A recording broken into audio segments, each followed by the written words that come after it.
there's no one on this team that's taken away his receiving role. McCaffrey is going to be a 65, 70% route share player. What? Why are you shaking your head? You're welcome.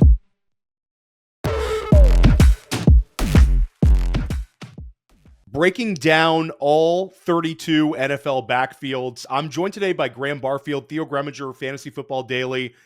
We are creeping up towards mid-May here. Memorial Day right around the corner. It's officially starting to be like redraft season. We had like peak Dynasty season. A lot of rookie drafts are finalizing. Certainly Dynasty startups in the streets, Graham. But this is like, let's get everything sorted out. And specifically looking at edges we can find to help you win in fantasy at the running back positions. How are you doing today? I'm good, man. Yeah, it's a fun time of the year because it's Dynasty startup season, like you said, rookie draft season. Also, we got best ball in these streets. It's good that the off season's over. We don't sleep here at Fantasy Points. We are constantly working on football, constantly working on rankings, articles, something. But yeah, no, it's actually like it's time now. It's not just like, March and April, we're putting together the projections. Everything's kind of starting to come together. And all these backfields are, starting to come together for sure. There's a ton of ambiguous backfields, and just pumped to kind of sort through it all today with you. Yeah, so this is one where I'm working on an article, and I sort of categorize these backfields into clear-cut handcuffs, potential committees, and then we actually have some battles going on. We could sit here talking about the starters, and there's going to be plenty of time for us to rank specific players, tell us our draft targets. But I think a lot of the edges can be found by identifying the premium handcuffs, identifying the situations that are getting sort of pushed down in ADP because, like you said, they're ambiguous. People don't necessarily know which way to go. So we're going to attempt to try to go over a bunch of stuff. We're even going to attempt to talk about a few of these handcuff battles because, Graham, those are some of the most interesting ones where maybe it's a rookie battling it out with a veteran to see who will be the number 2 back. And sometimes those players can get really pushed down. So if we have a little conviction there, that could be the kind of player that you take in round 18, round 19, round 20 that could end up helping you win fantasy games this year. So we're going to attempt to do it all. Let's just get started. The creme de la creme of running back duos, the Detroit Lions, David Montgomery and Jahmyr Gibbs. This has been sort of you can draft both. You can even start both players from the same team. It's been plus EV and best ball to draft both of these guys. It's been like a running back fantasy points ATM machine in Detroit. But now we see Ben Johnson in Chicago. We see a changing of the guard at the offensive coordinator position. And what's interesting is Tanner Engstrand left for New York as their offensive coordinator. And we see Morton as the new offensive coordinator coming in from Denver. There's a lot of enthusiasm about him within the building, but it's still a new voice. It's not necessarily the in-house type guy. So you obviously have the commanding presence of Dan Campbell. It seems like he's a coach that wants to use 2 backs. But then you've got the factor that Jahmyr Gibbs was unbelievable to end the year last year when David Montgomery was out. Do you think this is a situation where, same as last year, nothing to see here, draft Jahmyr Gibbs where he's going at ADP, draft David Montgomery where he's going at ADP, and we're going to see a similar split? Or do you think this could be something where things are shaking out differently? I see it a little differently than in years past. I think we continue to see Gibbs just kind of get more and more. And I went back and looked at this. So if you look at the 13 games that Montgomery and Gibbs played together, remember that David Montgomery missed the last couple games of last season with an injury. If you just look at the 13 games that they played together, inside the 10, Theo, Montgomery had 17 carries, Gibbs had 13. I don't think many people realize how close it actually was inside the 5 there. On those inside 5 carries, Montgomery had 8 touchdowns, Gibbs had 7. So in terms of volume, touchdowns, all of it, it was really close. And I think that's the one thing we've been hanging our hat on with Montgomery, right? It's like he has that inside 5 role locked down. And last season, he did, but it was pretty close. And like you said, I think Dan Campbell has way more say over this offense than most people have understood. I would say that he's been the key part of some of their aggressive, obviously 4th down calls for sure, but I think he has a lot more say in the red zone. Gibbs, to me, is like one of the highest floor picks on the board. I mean, This offense will regress for sure. I think we're going to see a little bit of regression from Goff, but just like in terms of Gibbs's role, the passing down work, and kind of like I said, I mean, the inside 5 stuff was really close. Again, 17 carries to 13 is really tight. It's close enough, man. I think Gibbs in year 3 just continues to, kind of take off here. I have him pretty clearly behind the top 2, but I think he's a very, very solid pick at 5, 6, 7. I took him in a best ball draft yesterday afternoon at 5, and I'm more than happy to take him there. Yeah, he's going 4th overall right now in the FFPC 350s, right around there on underdog best balls. And Gibbs was just unbelievable last year, 21 points per game in year 2, and was a league winner. So it's sort of like we've got this recency bias in our minds of Jahmyr Gibbs just ripping everybody to shreds. I mean, that San Francisco game to end the season, that Minnesota game to end the season, where people had fantasy playoffs decided by Jahmyr Gibbs putting up these massive spike weeks. On the flip side, David Montgomery is still going in the 60s range in FFPC. He's right at running back 24. So I think I'd be more comfortable drafting Jahmyr Gibbs as the RB3 than I would as David Montgomery as the RB4, just because it's an unbelievable player. And like you said, if the offense regresses a little bit, maybe they lean a little bit more into the dynamic talent that they have, especially with the new offensive coordinator. So Graham, unbelievable offensive line, unbelievable running back. It's a simple game. And the margins are always sort of tight for these elevated number 2 backs. So if David Montgomery loses like 15% of his touch share, that's a problem. And like you said, the rushing touchdowns, if those go down a little bit. So I'm sort of with you in that one. Let's talk about a couple of these backfields that are potential committee backfields, but there's value to be had there in terms of the fantasy numbers. Minnesota last year, Aaron Jones was terrific.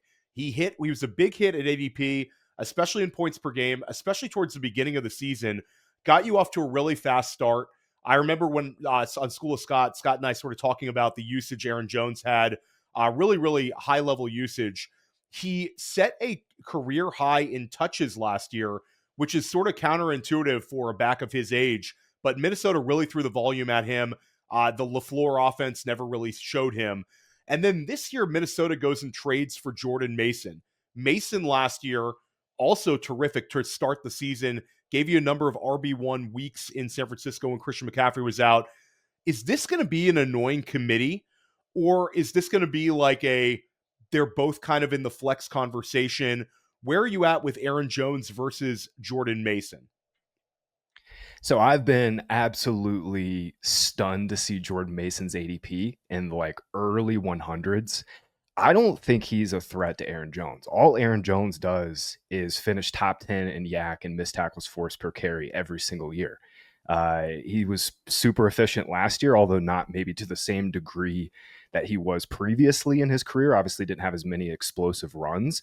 I think that can be attributed to this offensive line just being absolutely terrible. Christian Darrisaw got hurt in the middle of the season.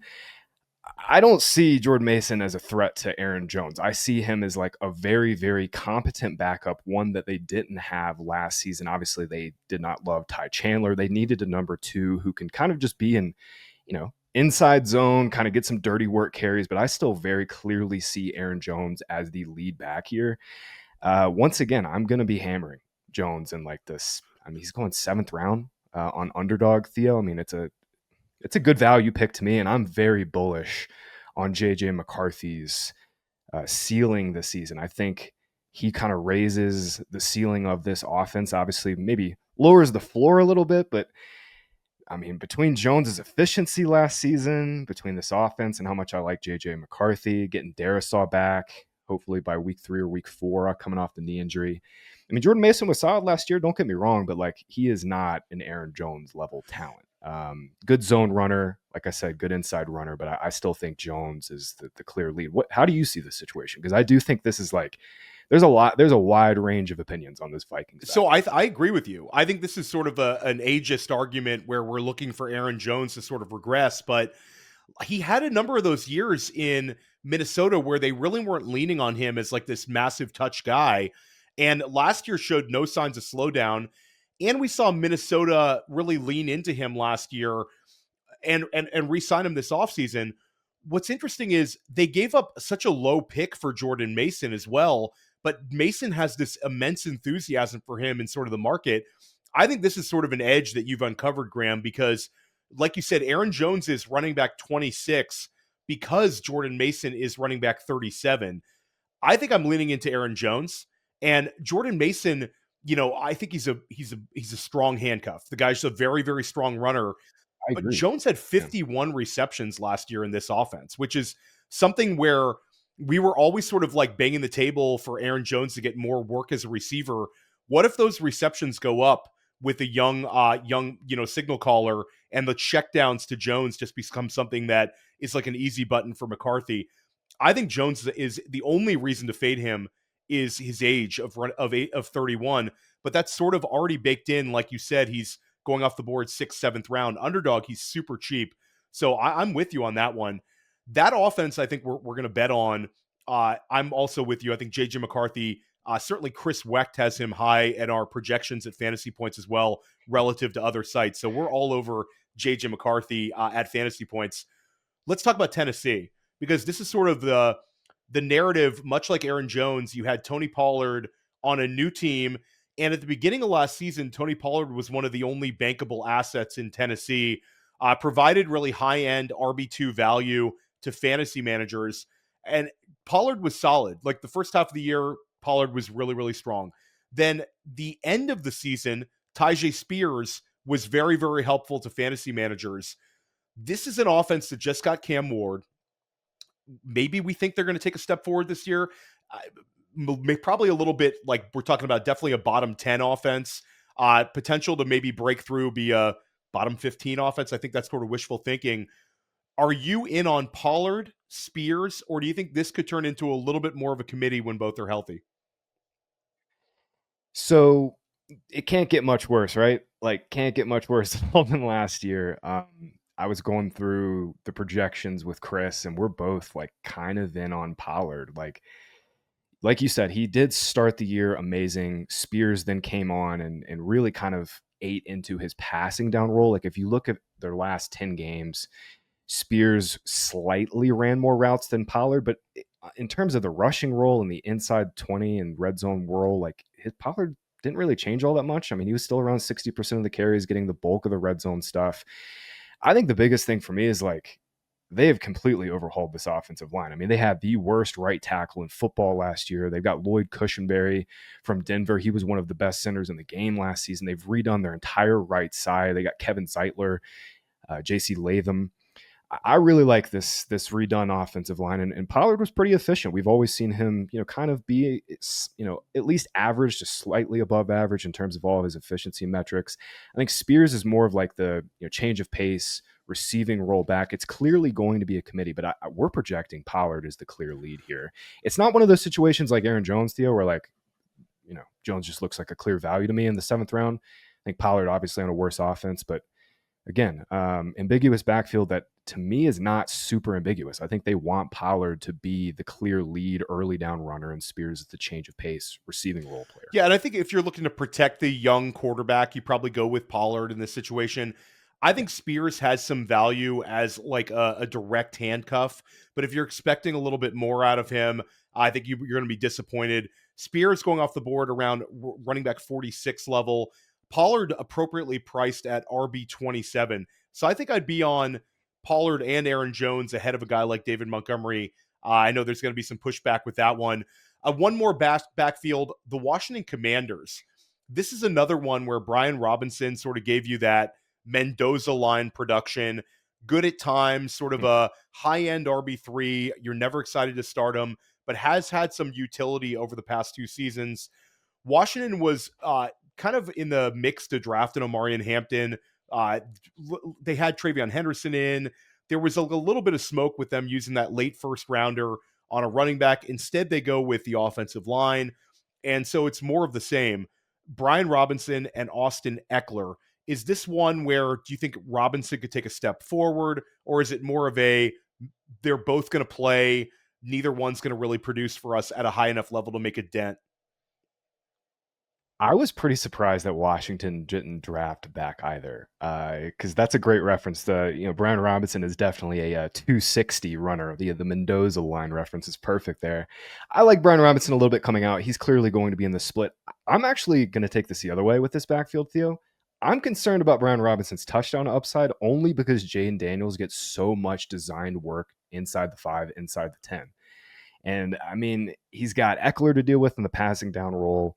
He's got Daniels near the goal line. I'm not seeing much upside with Brian Robinson. Like, yeah, this offense is going to be very good for sure. Jaden Daniels can take another step forward. We saw at the end of last season. I mean, he basically played mistake-free ball, did not turn the ball over. Tons of third down conversions on 3rd and short. Sure, this offense is going to be great. They're going to be staying on the field, but I really question the upside of Brian Robinson. And I really kind of question the upside of this backfield solely because Jaden Daniels is like, he is the planet that these guys orbit around, and they just do so much with him in the red zone. Another factor for these running backs sort of taking them down is the use of Deebo Samuel. Deebo Samuel led the NFL in 42 rush attempts last year, led the NFL in rush attempts in 2023. Deebo's going to get his manufactured touches, and that's something we didn't see at all out of the wide receivers last year. So that's definitely a wrinkle. I think that they've got a plan for Deebo. So yeah, this is really one I'd like to avoid. I think Jaden Daniels is obviously a player. I know Scott Barrett and I have been on him sort of being the MVP this year. Chris Wecht has him projected to be the QB1 overall. Just draft Jaden Daniels, draft Terry McLaurin, get yourself some Deebo around like that low end wide receiver 3 line, high end wide receiver 4 line, and leave the running backs alone. I did draft Brian Robinson in one FFPC league recently, and it was like one of those picks where it made sense from a value perspective, but after you click the button, you're like, this is just it's like 11 points a game I'm putting in my lineup. You know, it's like, what am I doing there? Yeah, you do. You just start cringing a little bit afterwards. Yeah, I mean, if Eckler were to get hurt and Robinson were to get like 65-70% kind of like quasi low end bell cow roll, sure, I could definitely see him smashing his ADP. But like, you look at their games together, man. Jaden Daniels had 20 carries inside the 10. Brian Robinson had 31. I mean, he's really capped at the goal line. And for a runner like him, you need him scoring touchdowns. And Daniels is going to be scoring quite a bit of them. No, for sure. Daniels is awesome. And just get yourself some Daniels. Don't worry about this mess. Graham, you've got some best ball content coming up, some very cool stuff podcast-wise. Let everybody know. Yes, sir. Chris Wecht, our projection czar, and I have been behind the scenes since early April working on projections, making sure the best ball rankings are right. We have completely overhauled our process. I'm very, very confident that these are the best ball rankings that we've had at FantasyPoints.com in the 6 years of the company.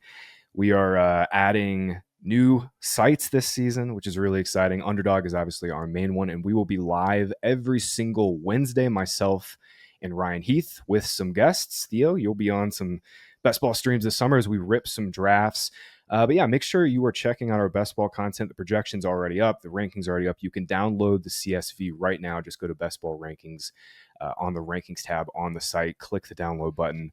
They will automatically upload to Underdog, DraftKings, wherever you're drafting at right now. And then, yeah, we've got a ton of content coming, man. It's values and players to target season. I'll have that article coming out pretty soon. Draft plans, all of that at FantasyPoints.com. Yeah, no, it's absolute fire. The stuff you and Chris have put together.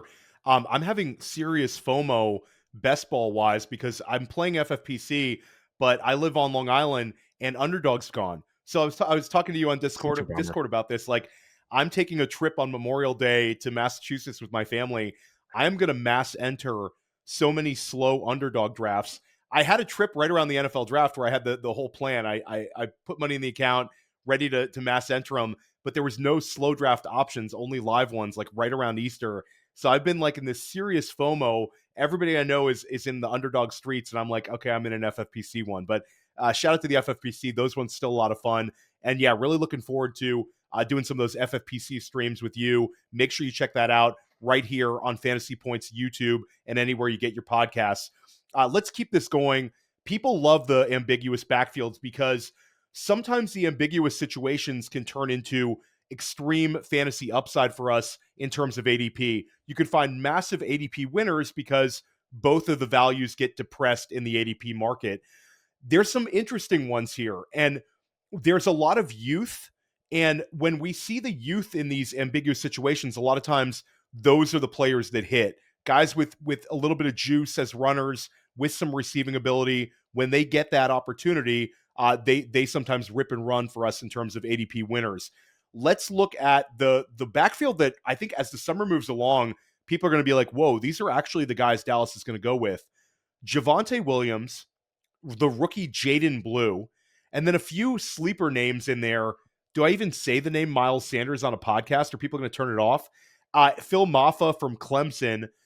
Jaden Blue has this sort of hive right now. He played behind elite backs at Texas, played behind Jonathan Brooks, played behind Bijan Robinson, played behind Roschon Johnson. Jaden Blue is like a sub 4.3 40 guy who had 6 touchdown catches last year, had over 40 receptions at Texas. Now he's in this situation where he could be the most valuable running back in this backfield. Then you have the Javonte Williams enthusiasts who are like, we're back. We are completely back. Doesn't matter that Javonte had consecutive seasons of sub 4 yards per carry and really had a role that should have been fantasy friendly last year. He was top 5 in running back targets and didn't deliver. Are you betting on one of these guys right now? Do you think it makes sense to bet on 2 of these guys right now? If we look at how Rico Dowdle scored in the second half of last season, there's some value from this offense at the running back position. There is. I question the ceiling, though. Like, if you look at the last 2 years without Zeke and Pollard, obviously this offensive line has crumbled as well. I mean, they'll be better this year. No Martin, though. Last 2 years without, Pollard and Zeke, I mean, both times they've been outside of the top 14, top 12 teams in total PPR points scored as a team, this backfield. Look at the personnel, right? They just, they brought in George Pickens. Obviously, Jalen Tolbert took a step forward last year. They've got Kevontae Turpin. They've got Jake Ferguson, who can kind of play in the slot. This screams to me that they're going to be a pass-heavy team.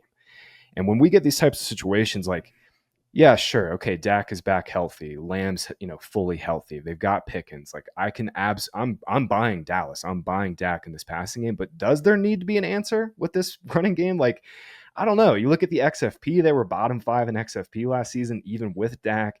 Rico came on last year, sure, but I mean, it wasn't anything that really moved the needle. I mean, at the end of the day last year, Theo, the guys that moved the needle at running back was Saquon, Derrick Henry, and then it was kind of like, okay, everybody else, like if you got great receivers and then some other running backs, you can kind of cobble it together. My only other note on this backfield here is like, I'm not convinced Javonte Williams is the 2, and this is coming from somebody who absolutely loved Javonte coming out. Like, if you remember yards created, he popped massively in that, especially in that class. Loved the landing spot, was super elusive. I think we can just say like that knee injury just robbed him of what could have been a really, really nice career. Dallas told us exactly what they think of Javonte. According to Over the Cap, Miles Sanders and Javonte Williams both have the same exact guaranteed salary this season. If I'm making bets on this backfield, it's just Jaden Blue. I mean, give me the guy who's the passing down back on a pass-heavy offense, on a team that's going to have to be pass-heavy because of their defense as well. I'm pretty much full fading Williams. I know you said you don't want to say Miles Sanders podcast, Miles Sanders name on a podcast in 2025, but I think he's legitimately like, they'll give it to Javonte, but I think he's legitimately in play to be their number 2 this season, which is crazy to say out loud, but this is what Dallas is doing, man. They're punting running back. They're doing it again. I think for me, it's if I'm in a deep dynasty format, I'm going to look at Phil Maffa, which is not a guy that I'm really into. I thought he would have a better year at Clemson this year than he did. Falls to the 7th round, but at least you're talking about a physical running back where the only kind of hurdles he needs to overcome are Miles Sanders and Javonte Williams. I agree. I think Jaden Blue is the click, and it's sort of a weird click because when you're in a best ball draft or in a dynasty rookie draft, now you're having to actually use a decent level pick to get yourself some Jaden Blue. I saw him go in the 2nd round of a number of FFPC rookie drafts. You're talking about a guy who was a late 5th round pick, But then you actually put a little context into it. He's only 196 pounds. He's like 5'9", so he's a smaller back, but he's an electric pass catcher. And if one of these guys is going to hit, I'd rather bet on the young player, only 21 years old, with speed and pass catching ability. So sort of with you on that. Let's pivot over to the New York Giants. Cam Skattebo, Tyrone Tracy, or a committee? Which way do you see this backfield going? Brian Daboll coaching for his absolute life right now, or is he? If we see Jackson Dart early, maybe that sort of extends the shelf life of this coaching staff. But Tyrone Tracy was sort of a guy that hit for dynasty managers last year, hit for best ball managers. He overcame Devin Singletary, who was a Brian Daboll favorite. We all remember like him calling the guy Motor so many times. But he overcame Singletary, wins the job, had some positive metrics. Then you get Cam Skattebo, one of the most productive running backs we've seen in several years. They get him on round 4. He became sort of a cult hero at Arizona State after that Texas game. Had a number of receptions, had like over 1,500 rushing yards. I mean, Skattebo checks a ton of boxes. Scott Barrett, a big fan of his over at FantasyPoints as well. Your thoughts on this backfield, which one you'd want to bet on? And they're back-to-back right now in a lot of formats. Yeah, the market is completely split. Skattebo has overtaken Tracy on underdog. It's interesting. Tracy, to me, in terms of yards created, is the better prospect. He fared significantly better in yards created, more elusive. But you mentioned it, like Skattebo's bulk production is great. He's not a great pass blocker, but I still think he's got passing down chops for sure. It's one of those situations, man. I think this backfield is like you've got two guys who can kind of do a little bit of everything, maybe not exceptionally well. I think this is just a direct split. And if one of these guys gets hot, maybe they give, maybe Skattebo gets hot, they give him the job early. Like you said, though, I mean, this is a team where they're floundering a little bit. Like Daboll is absolutely coaching for his job, showing his, trying to make it work with Dart. They're going to go to Dart early. They're going to try to make it work. At the end of the day, it's a rookie quarterback on a not so great offense. I think this backfield is appropriately priced for sure. They're both going in that like RB3 flex territory range. It's not about price. It's just a question of like, maybe this is just a complete split all season. Maybe we see neither of them break through because both are kind of like perfect complements to one another. You know what I'm saying? Like Tracy's definitely got some of those head scratching plays where he loses some yards behind the line of scrimmage where he probably shouldn't, but then he'll rip off the big plays. Like kind of like not too dissimilar from Kenneth Walker, where he's just like, holy crap, this guy has got some juice that some guys don't have, where Skattebo's kind of the complete opposites.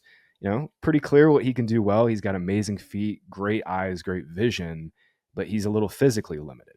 So in terms of, kind of split, I think the Giants are in a really nice situation with this backfield, but for fantasy, man, like I'm really struggling to see a whole lot of upside, and I haven't really been, targeting either of these players in my draft. Yeah, and I'm sort of with you. It's sort of that if we believe that the running back dead zone is sort of shifted, Skattebo is going in this range of backs like Najee Harris, Jalen Warren, Brian Robinson we talked about. Tracy's right behind those guys over at FFPC. So like when in terms of who you should take in that range, it just seems like there's better bets to be made later when we're talking about some of these handcuffs we're going to talk about in a few minutes. There's some upside handcuffs that I think have a better range of outcomes than Skattebo or Tracy really, really hitting, barring an injury. I will say that the one X factor is the fumbles. Tracy had 5 fumbles last year. Cam Skattebo, despite all of his rushing volume, had only 1 for Arizona State. So if that's something where we see Tracy cough it up early, maybe Skattebo gets his foot in the door, maybe he overtakes the backfield. That would be sort of the X factor for me. Let's talk about Jacksonville. This is a fun one. You got the Tony Baselli jersey over your shoulder right now. Obviously a little bit of Jacksonville love here. Bashal Tutin is a player that I think we're really rooting for at FantasyPoints.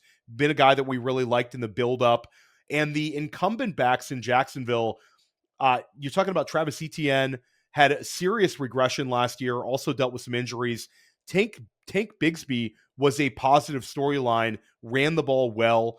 Then you've got Liam Cohen coming in, who oversaw the Bucky Irving ascension last year in Tampa Bay. And it's an offense where people are really betting on this Cohen offense taking a big step forward this year. Travis Hunter obviously selected number 2 overall, Brian Thomas Jr. You've got Trevor Lawrence at quarterback. This seems like an offense people want a piece of this backfield. And right now the bet has been on Tootin. Is that the correct bet to make? Yes, 100%. This is so clear to me. Like, you've got a brand new GM, brand new coaching staff who just drafted their guy. You know what I mean? And we saw Travis Etienne's efficiency really wane last season. It's not even a question. Like, Tank Bigsby was significantly a better runner than Travis Etienne. And it flipped, it flipped from the 23 season when Etienne was pretty good, pretty efficient, still had the kind of same deficiencies he's always had as an inside runner, but was still explosive. Last year, it was the complete opposite. Bigsby looked great inside, had some nice runs on the outside too, and Etienne just did not look the same to my eye. Obviously, he's going to be a player on the outs with this new coaching staff. Tootin is like a freak show, man. Like, to have his size, his speed, and then have his elusiveness, I mean, it's a rare combo. I'll have yards created coming out where it's just a Tootin hype show. I question the upside of this offense just because I don't think Trevor Lawrence is that good. I think he's just been average to above average, slightly above average quarterback his whole career. But I think Tootin is by far the most talented player here, and he's not necessarily priced that way. I think by the next couple of weeks, we're going to start more people kind of coming around to this. But Etienne and Bigsby are like, unless Etienne gets traded, I think Etienne and Bigsby are like borderline undraftable at their current costs right now, just because Tootin is a significant factor, and I think he could run away with this. Yeah, and I think I completely agree with you. Anybody who's listened to Brett Whitefield and I and Scott Barrett and I, like, we're all over Tootin. 118 speed score. I mean, this guy's legitimately a freak athletically, and the production at Virginia Tech was big time. He had 18 touchdowns with adding his receiving touchdowns.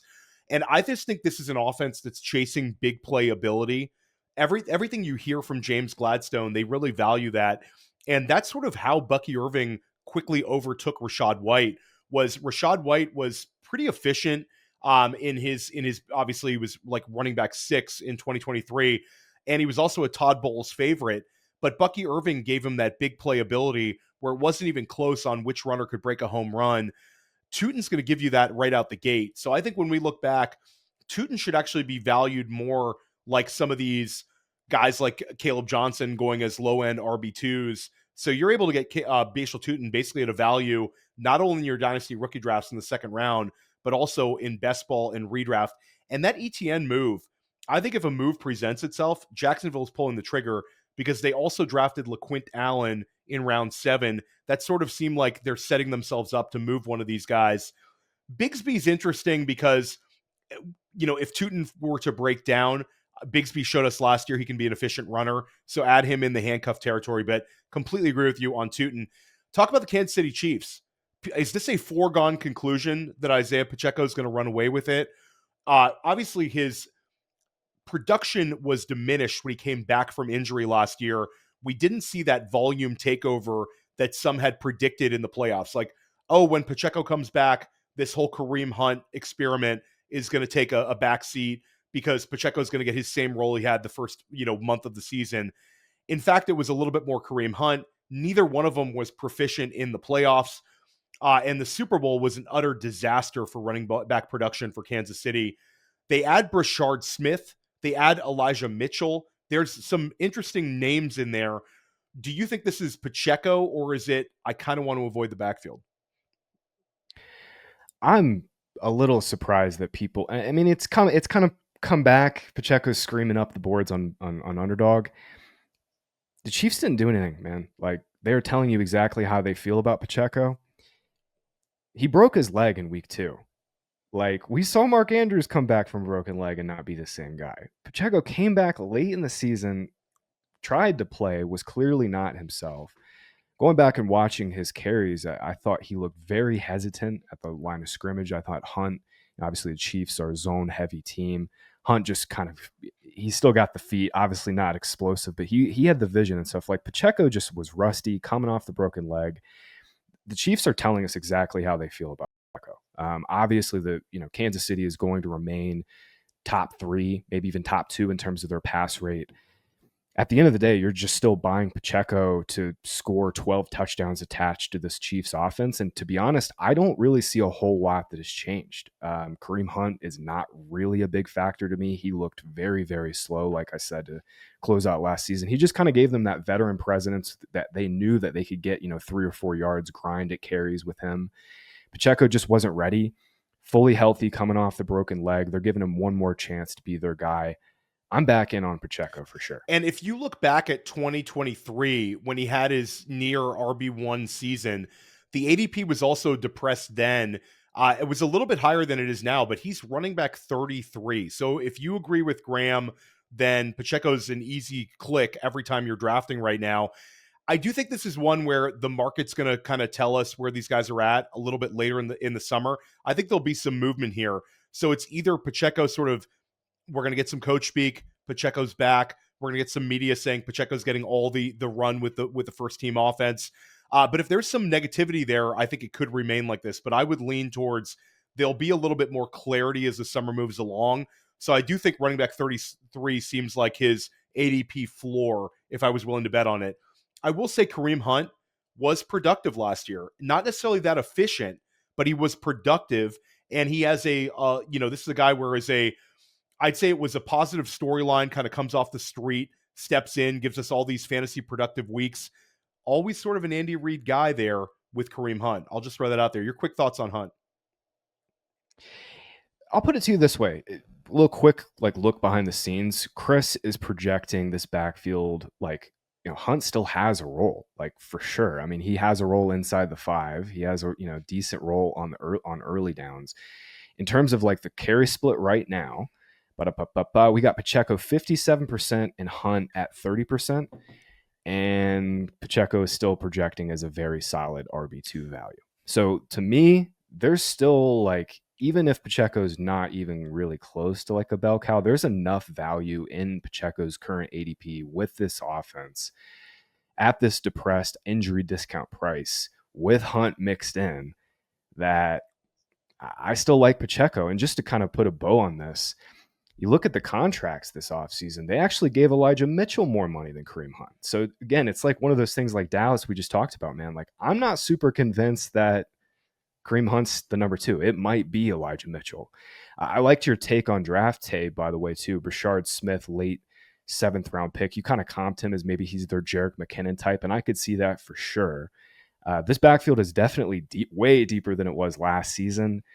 At the end of the day, Pacheco's still the most talented. Yeah, I think I'm with you. Rashard Smith, though, that's a player that I want to have access to in a number of formats, but we also have to remind ourselves he's a 7th round pick. They're saying a lot of nice things about Rashard Smith, but it's not a guarantee that he makes the roster. I think if he makes the roster Absolutely. with that pass catching skill set, and also the fact that we're talking about guys like Elijah Mitchell, we're talking about guys like Kareem Hunt, you could see Rashard Smith kind of carve out a little bit of a role. But yeah, I loved what Kansas City did. Jalen Royals, Rashard Smith, they really, really hit with their day 3 selections.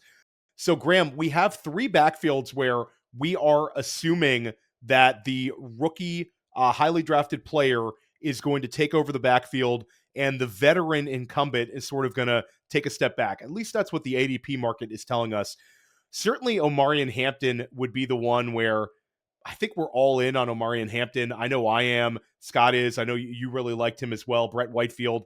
And Najee Harris sort of takes a back seat, becomes a little bit more of a direct handcuff. Or does he? You've also have Kaleb Johnson with Jalen Warren. And then certainly the most interesting one is Travion Henderson, where Travion Henderson has, like Kaleb Johnson, steamed up into this RB2 range.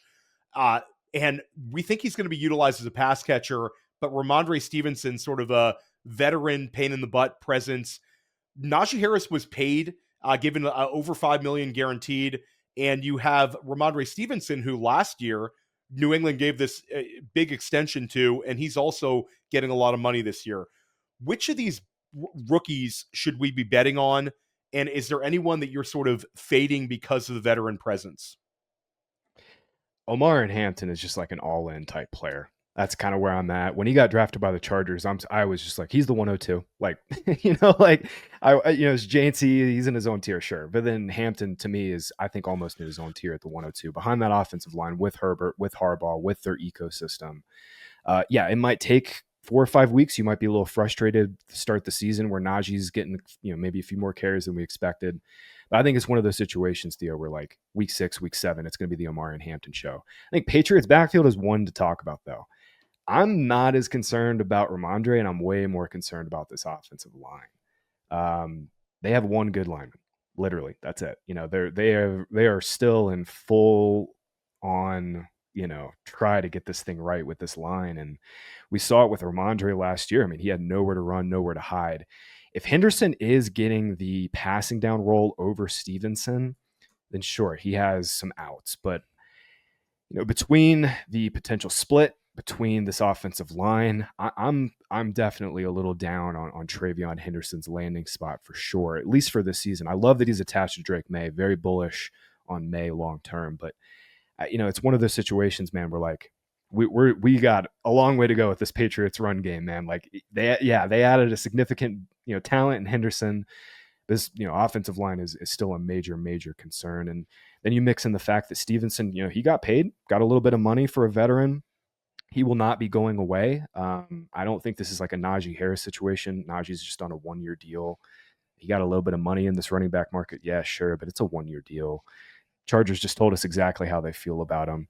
I think the Patriots backfield is more of a direct split, whereas the Chargers backfield is probably going to start a direct split, but then Hampton takes over. Completely with you on Hampton. He's been sort of a value. I actually think he'll creep up. I drafted him right around that 3-4 turn a few times, but I think as the summer moves along, people are going to look at him as this bell cow presence. We've seen this time and time again, these sort of guys where there's an incumbent, but the ADP market still pushes him up. Jonathan Taylor, when there was Marlon Mack, that sort of kind of screams out. Travion Henderson, I will bump heads a little bit on this one. I don't think that they draft this sort of back at 38 overall unless they have big plans for him right out the gate. And what's interesting is Stevenson last year, we saw the reception total diminish. Really, he only scored 11 something points per game last year, but it was on touchdowns really were the main driver there. He had 8 touchdowns last year. But, Josh McDaniels, last time we saw him in New England, this was the season where Ramondre had 69 receptions. So we've seen him hyper target a running back kind of out of necessity. And I think when you look at the lack of pass catching weapons around Drake May, they're going to have to scheme up Henderson and use him as a receiver. So I think he's got that baked in a little bit. I do think that the ADP has steamed up though. So do I think that Travion Henderson is going to win you your league at his ADP? No, but I don't think he's necessarily going to hurt you. I think he's going to finish right around where he's being priced, which is right around that running back 20-ish range. I just think with the explosive ability he has as a runner, where he can break off long runs, to go with his ability as a receiver and the lack of weapons around him in New England, I think he'll be able to pay off sort of on those high value touches. Yeah, I that's a great point on the passing down role. I just keep coming back to, they extended Stevenson. This front office extended Stevenson last offseason. That was just like 9 months ago. Yeah, he had a terrible season. He fumbled a ton. Obviously, he lost his job, but Stevenson's still a talented back. I think he's got a role here. In terms of projection right now, just for what it's worth, we've got Chris has Henderson at 48% of the carries, Stevenson around 45%. So more of a split, but definitely Henderson getting more of the passing down. And Chris Wecht will be joining Scott Barrett and I on School of Scott. We're going to break down his projections, some players he's higher on, some players he's lower on than consensus, and maybe find some players that can help you win your league. Highly recommend tuning into that School of Scott. That should be out a few days after this podcast. Let's complete this rookie talk with Kaleb Johnson. Kaleb Johnson has steamed up. He's right around a low-end RB2 right now, sort of going in that range where he goes behind Quinshon Judkins, he goes behind Quinshon Judkins, behind James Conner, right in that sort of range. Kaleb Johnson has a ton of enthusiasts, though, where he's a player that some people think that this guy's just the truth, Graham, and this guy's going to run away with it and put up this big productive season. Jaylen Warren, though, 2 years ago, we saw him finish as an RB2. This is a player with pass catching ability, a physical running back, despite being on the smaller side. I don't know. This one sort of is annoying. If Kaleb Johnson gets the Najee Harris 270 rush attempt job, I think he will be way more efficient as a runner than Najee was last year. But if it's a little bit closer to like the 225 range and Jaylen Warren gets a little bit more use as a runner, this could be a backfield where we don't have anybody we're wanting to use. That's where my head's at, is that this is going to end up being one of those backfields, kind of almost like Dallas, where we don't really have a clear guy that we want to use. I will say, if there is one that I'm like excited to draft, it has to be Kaleb Johnson, because in these ambiguous backfields, Theo, like I'm always going to lean to the guy who scores touchdowns. Like we can talk till we're blue in the face about passing down roles, how good offenses are, offensive line play, all that. But at the end of the day, fantasy scoring is driven by touchdowns. And last year, Najee Harris had 26 carries inside the 10. Jaylen Warren had 6. There you go. So I'm just drafting Kaleb Johnson. I think Jaylen Warren is like, man, I mean, he's fine in best ball, but I really struggle to see like why you would draft him in redraft. Like maybe Kaleb Johnson gets hurt and he ends up being like a really solid RB2. But to me, Warren is more of just like, he has a little bit of flex value in best ball, and he's more of just a handcuff. And I think Kaleb Johnson has the red zone role, and obviously he has the upside to take over this role as a 3-down player. Yeah, I'm with you. Kaleb Johnson's only 21 years old, and I feel like it's a little bit drafters are being a little bit punitive in this sort of lack of enthusiasm because he was a 3rd rounder and not a 2nd rounder. If he was simply the 2nd round pick of Pittsburgh with the exact same profile in the exact same situation, I think he'd be going up closer to like RJ Harvey. Johnson was an unbelievable runner for Iowa. And when we just talk about the running back volume available in Arthur Smith-led offenses, you've seen a number of players hit as RB1s. And, you know, people point and they'll say Bijan Robinson, Derrick Henry, those 2 guys could have been RB1s for anyone. And I agree with that. But you also look at Cordero Patterson. He was able to get an RB1 season out of him. And we had the 1,000 rushing yard season for Tyler Algier during his rookie season. So if Kaleb Johnson gets the opportunities, I think that Arthur Smith is going to be a good offensive coordinator for him. They made improvements on the offensive line in last year's draft, and I think we'll see those guys even better this year. So with you sort of on Kaleb Johnson, I think he's a fine click, but I you know, that low end RB2, I think that's perfectly fine for him in terms of ADP. Let's go lightning round here, Graham. These are the fun ones.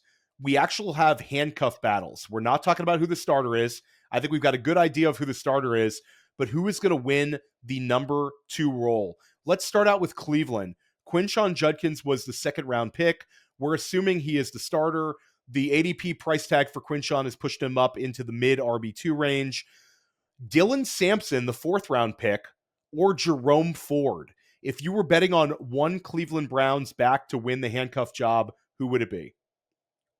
Yeah, definitely Sampson. I think the Browns told us how they feel about Ford this offseason. Yeah, they restructured the deal. He's taken a significantly less money.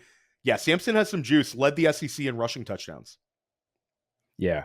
Sampson, they doubled up. I loved Judkins going slightly ahead of Henderson. I love Quinshon Judkins. But this backfield, man, it's not going to be a great offense. They've lost some of their offensive line. I think Sampson is clearly the handcuff to Judkins this season. Okay, San Francisco, where there is a ton of enthusiasm right now for another big season from Christian McCaffrey. But McCaffrey last year obviously missed a lot of time. Went over to Germany for the getting a second look in Germany. Not necessarily the best look for him. Also, Christian McCaffrey is creeping up towards the 30 years old range, past the age apex. McCaffrey steamed up to right about the 1-2 turn in some leagues, and I think that he'll settle there by the end of the summer if he's healthy. But you've got Jordan James, the 5th round pick out of Oregon. Obviously, Bucky Irving hit as a day 3 guy last year out of Oregon. Jordan James, 21 years old, very productive runner for the Ducks. Then you've got Isaac Guerendo, who was the athletic freak last year, the number 1 speed score guy in the 2024 class, one of the better speed scorers of all time. And he had a couple of very productive weeks in this offense. Obviously, Jordan Mason sent to Minnesota. If you're betting on James or Guerendo, which way do you lean? Right now, I'm actually leaning James. The Shanahan tree, just like Kyle Shanahan just cannot not take a running back in round 4, round 5 to get one of these zone, especially a zone heavy guy. I don't think this is like a Joe Williams situation. Jordan James, legitimately a good prospect. Haven't charted him for yards created. Need to go back and chart him. Guerendo is just like a boomer bust runner, and he still kind of was last year. He's obviously got the boom runs, but to me, it's interesting to hear you say you think McCaffrey sticks at 1-2. If McCaffrey's fully healthy in training camp, I gotta think he gets into the early, like maybe not early first round, but I think he's going to go behind Gibbs, like 5-6. Don't you? Well, so I think you've got he's fully healthy now. You've got the resistance with the. I don't think he breaks in. He's already sort of passed by Devon Achane, which I think was significant resistance for him. Ashton Genty, I don't think he can get by him. So yeah, Christian McCaffrey at RB5. It sort of depends on your league format. But Graham, when I look at Neighbors, BTJ, Puka Nacua, Amon-Ra St. Brown, CeeDee Lamb, those guys are all really, really strong wide receiver values. So maybe I'm being a little bit of an ageist in my process. Certainly Scott Barrett would love to hear you standing for Christian McCaffrey right here, because I guess I'm like the McCaffrey fader, I guess, here. I don't know. For me, I just feel like my teams are going to be more dangerous with the elite wide receiver than betting on McCaffrey returning to his, Herculean 20 point per game or more PPR mark. I just think sometimes when we see the older back have a season where he drops in terms of production, I mean, 14 points per game last year for McCaffrey gives me way more hesitancy than him missing games last year. Is that unfair? My pushback on that is Debo's gone. Ayuk popped his ACL. All those design targets have to go somewhere, and the only guy on the roster who is capable of handling the screens, the design stuff that Debo's leaving behind is McCaffrey. He's also the fastest player they have right now in the receiving group, and that's not a debate. Like, you go back and watch their offense last season. This was a slow offense. George Kittle was their fastest looking receiver. McCaffrey, as long as he's healthy, he's fully healthy now. The team's been calling him fully healthy. I think one thing that I really messed up on last year, Theo, is like, I have this golden rule. I think all of us kind of have this golden rule of like, don't draft already injured players. And, this is hindsight bias speaking for sure, but like, these are the facts. McCaffrey did not practice literally at all last year. Did not practice at OTAs. He had the Achilles problem going into training camp, didn't practice during training camp, and all of us, including myself, were like, oh, nothing to see here. He'll be fine. This season is the complete opposite. Like, it's the complete and utter opposite. The knee injury is fine. He didn't have to have surgery. Like I said, he's got this passing down role that's great. I think the question for me is like how much Guerendo and James cut in on the early down stuff. But even if McCaffrey is no longer a 85%, 90% snap share player, he gets a couple early down carries taken away. There's no one on this team that's taken away his receiving role. McCaffrey is going to be a 65, 70% route share player. And on this offense that desperately needs speed, desperately needs design targets, McCaffrey to me is going to be just like a smash pick at the 1-2 turn. I hear you on those receivers. Look at fantasy points projections right now and see how freaking high we are on Puka. I don't think we can get any higher on Puka. I'm with you. I love those receivers there, man. But I think this is an awesome, awesome season where we see some things revert back to the mean for hero running back builds, especially the superhero running back builds where you just take one guy like McCaffrey at the 1-2 turn and you basically just don't touch the running back position for a few rounds. I think this is a great season for that. And I'm going to be back in on McCaffrey solely because I just think this receiving down role is so freaking good. Yeah, if McCaffrey gets back to his special production that we've seen from him in years past, for a long period of time in years past, then this could be the win rates shifting to the 1-2 turn for 3 straight years. CeeDee Lamb, 3 seasons ago. Last year was Saquon Barkley. And then this year, if McCaffrey's giving you 22 points per game at this range in the draft, you probably win your league. Let's keep this going. Let's go real lightning here.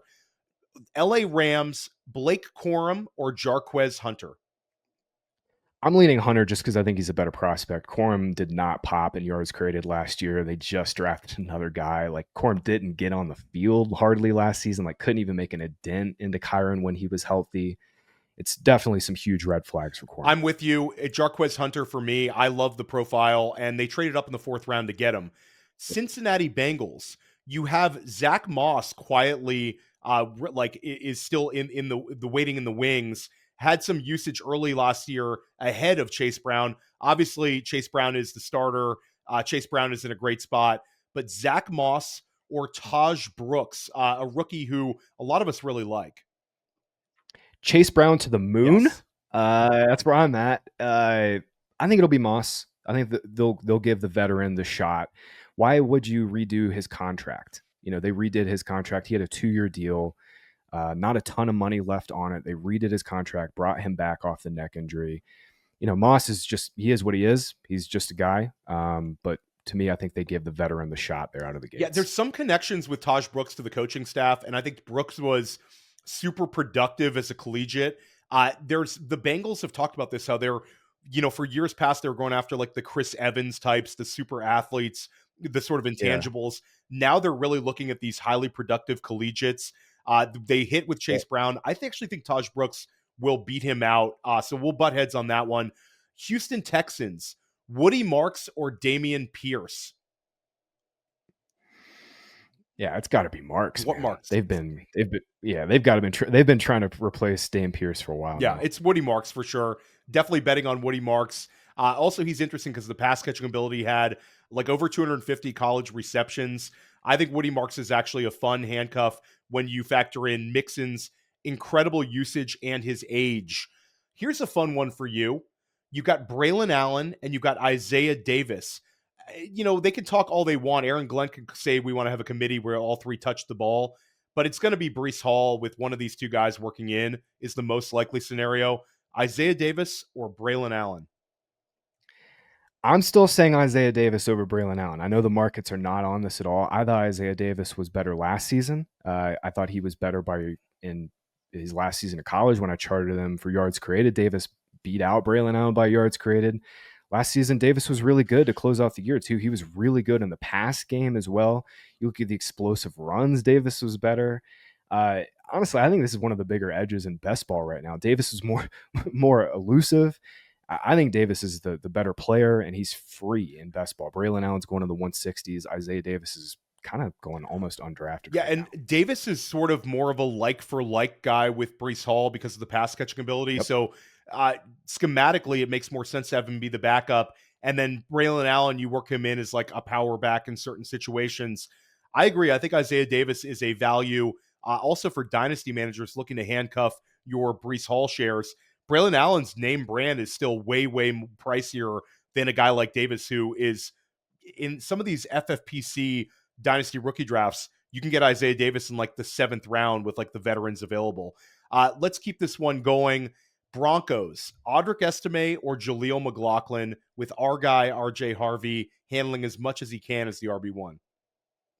Yeah, handling literally every touch until he throws up. That's what we're banking on at this point. I'm going to go Estime. Give me the bigger body. Jaleel McLaughlin's just been such a mid runner, and honestly not that great of a receiving back either. Harvey can obviously do that. I think it's going to be the Harvey and Estime show for Denver. I'm going to rip off about 10 backfields here, and you tell me which handcuffs you are most interested in. Atlanta Falcons, Bijan Robinson is the starter. Tyler Algier is the clear-cut handcuff. Green Bay, Josh Jacobs starter.